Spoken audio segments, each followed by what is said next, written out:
Oliy Majlis Qonunchilik palatasi hamda Xalq deputatlari Namangan viloyati kengashi Chust tumanida amalga oshirilayotgan davlat dasturlari doirasidagi bunyodkorlik va obodonlashtirish ishlarini o'rgandilar. Tashrif davomida ijtimoiy obyektlar, mahallalardagi infratuzilma loyihalari hamda ta'lim va sport sohasida amalga oshirilayotgan islohotlar bilan yaqindan tanishildi. Deputatlar dastlab tumandagi sport maktabida barpo etilgan mini futbol maydoniga tashrif buyurdilar. Qiymati 1 milliard 200 million so'm bo'lgan mazkur sport inshooti zamonaviy talablar asosida bunyod etilgan bo'lib, bu yerda yosh sportchilarning muntazam mashg'ulot o'tkazishlari uchun zarur sharoitlar yaratilgan. Shundan so'ng Yorqishloq mahallasida amalga oshirilayotgan keng ko'lamli bunyodkorlik ishlari o'rganildi. Ayni paytda mahallada 10 kilometrdan ortiq ichimlik suvi tarmoqlari tortilib, aholini toza ichimlik suvi bilan ta'minlash borasida amaliy harakatlar olib borilyapti. Shuningdek, 5 ta ko'chaga 680 ta elektr ustuni o'rnatilib, hududning elektr ta'minoti tizimi yanada yaxshilanmoqda. Tashrif davomida deputatlar mahalla aholisi bilan muloqot qilib, ularning fikr-mulohazalari va takliflarini tingladilar. Qishlog'imizda 5525 ta fuqaro bo'lib, ulardan 1224 ta oila, 1123 ta xonadonimiz bor. 10 kilometr 200 metrga suv kelyapti.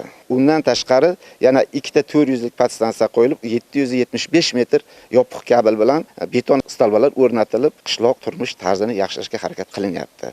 Oliy Majlis Qonunchilik palatasi deputatlari va viloyat deputatlar kengashi a'zolari kelib, shu islohotlar bu yerda qanday yuritilayotgan, aholiga yetib boryaptimi, bormayaptimi, aholi minnatdormi, minnatdor emasmi?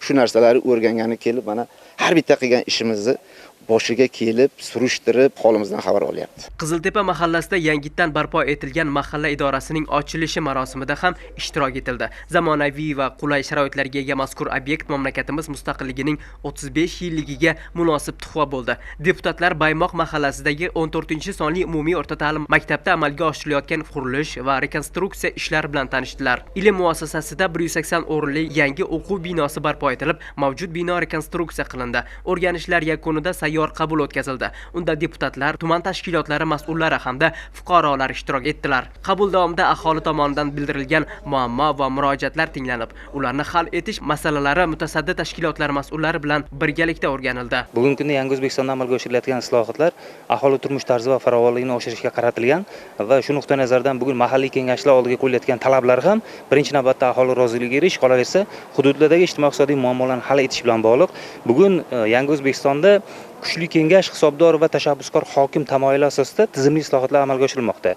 Bu demak, bugun mahalliy kengash va uning deputatlarining oldiga ham yangi bir talablarni qo'yapti. Hurmatli prezidentimiz tashabbuslari asosida bugun mahalliy kengash deputatlari hududlarda aholi bilan uchrashish va mana shu masalalarni joyida hal qilish bo'yicha alohida demak ish olib borishyapti. Bugun mana shu xalq deputatlari, Namangan viloyati kengashi deputatlari ham haftaning har payshanba kuni hududlarda saylovchilar bilan ishlash kuni deb e'lon qilingan va mana shu kunda biz bugun Chust tumanidagi saylovchilar bilan uchrashdik va saylovchilarga mana shu ikkinchi chorakda amalga oshirilgan ishlar bo'yicha hisobot berish bilan birgalikda kelgusida amalga oshirilishi lozim bo'lgan muhim vazifalarni belgilab oldik. Davlat dasturlari doirasida amalga oshirilayotgan bu kabi loyihalar aholining turmush darajasini oshirish, hududlarda zamonaviy infratuzilmani shakllantirish va odamlar uchun munosib shart-sharoitlar yaratishga xizmat qilmoqda.